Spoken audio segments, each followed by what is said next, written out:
Hello प्यारे साथियों, नमस्कार। आप सभी का स्वागत किया जाता है हमारे कृष्णा क्लासेज में।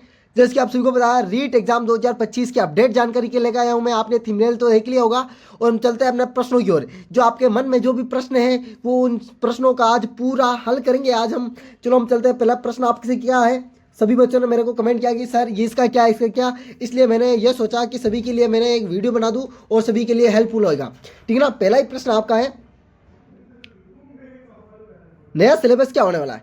क्या है नया सिलेबस क्या होने वाला है? दूसरा है, किन किन से हमें नंबर कलेक्ट हो सकते हैं? भाई किन किन से हम नंबर कलेक्ट कर सकते हैं? तीसरा है, एग्जाम देने से ध्यान रखने योग्य बातें। एग्जाम देने से पहले कौन कौन सी बातें ध्यान रखनी चाहिए, कौन कौन सी किताबें पढ़नी चाहिए, कौन कौन सी किताबें पढ़नी चाहिए। चलो हम चलते हैं। पहला ही प्रश्न आपका था कि सर हमारा नया सिलेबस क्या है? आपका नया सिलेबस की पीडीएफ चाहिए। आपको नए सिलेबस की एकदम संपूर्ण जानकारी और पीडीएफ चाहिए तो मेरे को इस नंबर पर मैसेज कर देना। पीडीएफ आपको भेज दूंगा 82906202 और 89। इस व्हाट्सएप नंबर पर मैसेज कर देना। आपको व्हाट्सएप ग्रुप पर भी ज्वाइन कर दिया जाएगा और आपको पूरी संपूर्ण ना जो 12 पेज की है उन सभी को आपको तक प्रोवाइड करवा दिया जाएगा ना, जो नया सिलेबस है। अब आपका दूसरा प्रश्न है, तो सर किन किन से नंबर कलेक्ट कर सकते हैं? भाई आपको बताइए। पहले तो एक बार मैं बता देता हूँ, आपकी हिंदी हिंदी दूसरी भाषा संस्कृत या आपकी अंग्रेजी। अंग्रेजी ले लो, है ना, अंग्रेजी। संस्कृत या अंग्रेजी ले लो। पहली आपकी हिंदी हो गई, हिंदी हो गई। दूसरी आपका संस्कृत या इंग्लिश हो गई, है ना। तीसरी आपकी, एक मिनट भाई,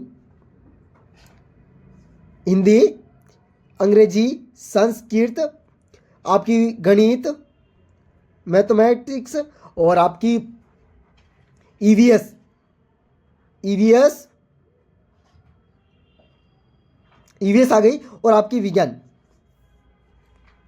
ठीक है ना, ये आपकी है ना, मनोविज्ञान। ये आपकी प्रश्न है। अब आपको बताइए, आप हिंदी से बिल्कुल जी, आप हिंदी से बिल्कुल, पहला आपको बता देता हिंदी से आपकी हिंदी की 10 नंबर तो आपकी शिक्षण विद्या आएगी, है ना। और बाकी 10-20 प्रश्न है ना आपके व्याकरण संबंधित आएंगे। तो आपको पहले हिंदी पढ़नी चाहिए। मेरे हिसाब से पहले हिंदी पढ़नी चाहिए आपको। पहले आपको हिंदी पढ़नी चाहिए। हिंदी से आपको 30 नंबर पूरे कलेक्ट कर लेते हो। 30 नहीं तो 28 नंबर तो आप कर ही लोगे। 28 नंबर तो आपका हिंदी का बिल्कुल जी, 28 नंबर में लिख ही देता हूँ। 28 ये आपके हिंदी के बन चुके हैं। अब आती है आपकी संस्कृत या अंग्रेजी। काफी बच्चे की संस्कृत अच्छी नहीं है, काफी बच्चे की इंग्लिश अच्छी नहीं है। मेरे हिसाब से आपको संस्कृत लेनी चाहिए। संस्कृत आप हिंदी पढ़ लोगे तो आपकी आधी प्रॉब्लम तो यहीं सोल्व हो जाएगी संस्कृत की। तो आपके 15 नंबर तो ये कलेक्ट हो जाएगा, है ना। 15 नंबर तो ये और ये दूसरा 15 नंबर वो हो जाएंगे। इन्हें भी शिक्षण विद्या आएगी और व्याकरण आएंगी। 15 और 15 30 नंबर। 30 नंबर आपको, जिनमें से आपको 30 नंबर नहीं ले जाते हैं, 28 नंबर आपके हिंदी को हो गए। इसके आप मानो 25 नंबर, इसके मानो आपके 25 नंबर। अब आपकी आएगी मनोविज्ञान। मनोविज्ञान भाई, मनोविज्ञान को आपको पढ़ना ही नहीं है, पढ़ना ही नहीं है। मनोविज्ञान को पढ़ना ही नहीं है, क्योंकि इससे नंबर आप कलेक्ट नहीं कर पाओगे। इससे नंबर कलेक्ट नहीं कर पाओगे। आपकी होगी गणित। हाँ, जिसको गणित नहीं आती है वो मनोविज्ञान पढ़े और जिसे मनोविज्ञान नहीं आती है वो गणित पढ़ ले। यही प्रश्न है, यही है। देखो यही है, देखो गणित पढ़ लेगा। गणित में वो सभी बच्चा एक ही जो टॉपिक बताया गया है उस टॉपिक से मैं बता दूंगा कौन कौन सा टॉपिक पढ़ना है, वही पढ़ना है। उसी से नंबर बिल्कुल जी 25 नंबर उससे ले आओगे, 25 नंबर उससे ले आओगे। अब आपका कौन सा बचा? आपका बचा पर्यावरण। पर्यावरण पर्यावरण आपको नॉर्मल भी पर्यावरण आता ना तो भी आप 20 प्रश्न तो करके आओगे, तो भी आपको 20 प्रश्न तो आपको करके आओगे, कोई टेंशन नहीं है। अब आपकी बारी आती है। अगला प्रश्न है, एक विषय और बच जाती है, कौन सी? जल्दी से बताइए, कमेंट में जल्दी से बताइए कौन सी होगी। हिंदी होगी आपकी, संस्कृत अंग्रेजी हो जाएगी और आपकी पर्यावरण होगी, आपकी विज्ञान। बिल्कुल विज्ञान होने वाली है। विज्ञान हो गई ना, विज्ञान हो गई। जल्दी बताइए। इनसे लगभग आपका 23 नंबर, इससे 23 नंबर आपकी, इससे विज्ञान से आपका 23 नंबर का आप सोल्व कर सकते हो। बिल्कुल जी 23 नंबर। तो आपके कितने हो गए? 1 2 3 4 और 5 विषय हो गए। 5 विषय हो गए। 5 विषय में आप नंबर कितने हो गए? देखो 20 40 60 80 100। 100 नंबर तो सीधे हो गए। 100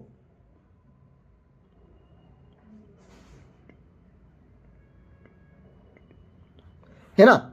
देखो 20 20 40 60 80 110। 110 नंबर तो यही हो गए भाई। 110 मैं यहाँ लिख देता हूँ। 110 तो यही हो गए और बाकी 2 थे, 5 थे, 8 थे और 7 थे। यही है ना, यही। इनको छोड़ ही दो, इनको छोड़ ही दो। इनको ये मतलब ये समझो 5 2 7 और 7 14 है। 14 ने 18 16 16 प्रश्न और आप गलत कर सकते हो, 16 प्रश्न और गलत सकते हो। आपको 90 नंबर ही लाने हैं भाई, 90 नंबर, 60% ही लाने हैं आपको तो। और मैं आपको नंबर कितने कलेक्ट करा रहा हूँ, लगभग आपको 130 नंबर का टारगेट मेरा था, पर आपको 90 नंबर ही लाना है पास के लिए। पर आप 100 नंबर लेके आ जाना, आपको पास की गारंटी के साथ में देता हूँ। अगला प्रश्न आपसे पूछा था, एग्जाम देने से पहले ध्यान रखने बातें। अब आपकी पहली बात यह है, आपकी जाति प्रमाण पत्र, जाति प्रमाण पत्र 6 महीने से ज़्यादा नहीं होना चाहिए, है ना। 1 साल का हो तो अनवैलिड हो जाएगा। आधार कार्ड, आधार कार्ड अपडेट, अपडेट, ठीक है ना। आपकी फोटो अच्छी से, और आपकी जो मार्कशीट वगैरह उसका नाम चेक कर ले एक बार, ठीक ना। यही दे, और कुछ नहीं चाहिए। अगला प्रश्न आपकी, कौन कौन सी किताबें पढ़नी चाहिए, कौन कौन सी किताबें पढ़नी चाहिए। आपको मैंने कहा था ना, हिंदी, गणित, संस्कृत, आपका मनोविज्ञान पढ़ सकते हो, आप मनोविज्ञान भी पढ़ सकते हो, कोई टेंशन नहीं।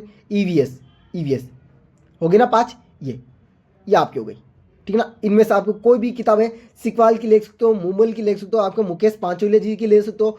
और आपको ज़्यादातर आपको सिकवाल की और मूमल की लेनी चाहिए मेरे हिसाब से। और आपकी मुकेश जी पांचोलिया जी साहब जी हैं, उनके भी बढ़िया है, उनकी भी मैंने एक बार किताब देखी थी, वो भी बढ़िया है, ठीक है ना। वेलकम साथियों, अगले वीडियो में मिलते हैं इसी प्रकार की वीडियो के साथ। आपको जानकारी कैसी लगी है आप कमेंट बॉक्स में बताना, और सभी साथियों को शेयर भी कर देना अपने दोस्तों को। राधे राधे, अलविदा साथियों, जय श्री देवनारायण की।